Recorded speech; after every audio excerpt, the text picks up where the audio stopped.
এই বৃক্ষটি কোনো সাধারণ বৃক্ষ নয়, এটি হলো বোধি বৃক্ষ, বৌদ্ধ ধর্মের মুক্তি ও জ্ঞানের প্রতীক। সারনাথে নতুন মূলগন্ধকুটি বিহারের ঠিক পাশেই রয়েছে এমন একটা জায়গা, যে জায়গা থেকেই বৌদ্ধ ধর্মের এক ঐতিহাসিক পালাবদল ঘটেছিল। এই সেই জায়গা যেখানে গৌতম বুদ্ধ প্রথম ধর্মচক্র প্রবর্তন করেছিলেন। সম্রাট অশোকের কন্যা সংঘামিত্রা বৌদ্ধ ধর্মের প্রচারের জন্য বুদ্ধগয়ার বোধিবৃক্ষের চারা রোপণ করেছিলেন শ্রীলঙ্কার অনুরাধাপুরে। ধর্মপালজি সেই বোধিবৃক্ষের ৩য় নম্বর শাখা স্থাপন করেন এই সারনাথে। এই সেই বোধিবৃক্ষ।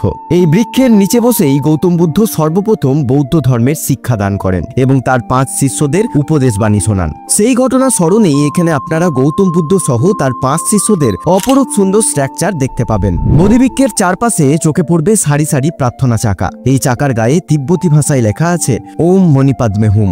এই সেই ধর্মঘণ্টা যার শব্দ তরঙ্গে শান্তি ও মৈত্রীর বাণী প্রসারিত হয় চারিদিকে। এরকম ভিডিও আরো দেখার জন্য ভিডিওটায় একটা লাইক করে চ্যানেলটাকে সাবস্ক্রাইব করে রাখবেন, না হলে আমি হারিয়ে যাব।